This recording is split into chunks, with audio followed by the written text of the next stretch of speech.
రైతు మిత్రులకు నమస్కారం. నేను మీ హరీష్ కుమార్. మిత్రులారా, మనము గత నెల 15వ తారీఖు PMDS 30 రకాల విత్తనాలు చల్లటం జరిగింది. మన ప్రధాన పొలంలో ఎకరానికి 15 కేజీల నుంచి మనం చల్లటం జరిగింది. దాదాపు ఇప్పటికి చల్లి ఈ నెల రోజులు కంప్లీట్ అయిపోయింది. మనం చల్లిన తర్వాత 15వ తారీఖు చల్లాము. 19వ తారీఖు మనకి వర్షం పడింది. ఈరోజు తారీఖు వచ్చేసి 19వ తారీఖు, అంటే దాదాపు నెల రోజుల తర్వాత మనం ఈ పచ్చిరొట్ట విత్తనాల యొక్క ఎదుగుదల గ్రోత్ని మీరు గమనించగలరు.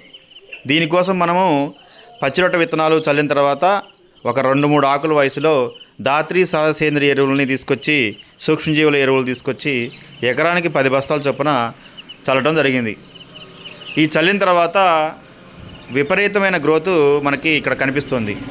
ఈ PMDS కిట్లో ఉన్నటువంటి 30 రకాల విత్తనాలు కూడా ఒకదానికొకటి సపోర్ట్ చేసుకుంటూ భూమిలో ఉన్నటువంటి మైక్రోబ్స్ని బాగా డెవలప్ చేసుకొని ఒకదానికొకటి సహాయ సహకారాలు అందించుకుంటూ భూమిలోనే ఒక్కో మొక్క ఏపుగా పెరిగి దాదాపు ఇప్పుడు 3 నుంచి 4 అడుగుల ఎత్తుకి రావడం జరిగింది.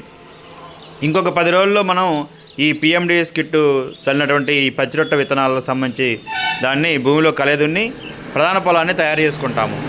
అయితే రైతు మిత్రులందరూ గమనించాల్సింది ఏంటంటే, తీవ్ర వర్షాభావ పరిస్థితులు ఉన్నా కూడా మనము PMDS కిట్టు వేసిన తర్వాత, ఈ 30 రకాల విత్తనాలు వేసిన తర్వాత అవి భూమిలో అన్ని రకాల మైక్రోబ్స్ని డెవలప్ చేసుకుంటూ ఒకదానికొకటి సపోర్ట్ చేసుకుంటూ మొక్క ఈ PMDS కిట్లో ఉన్నటువంటి అన్ని రకాల విత్తనాలు కూడా ఏపుగా పెరిగినట్టు జరిగింది. గమనించగలరు.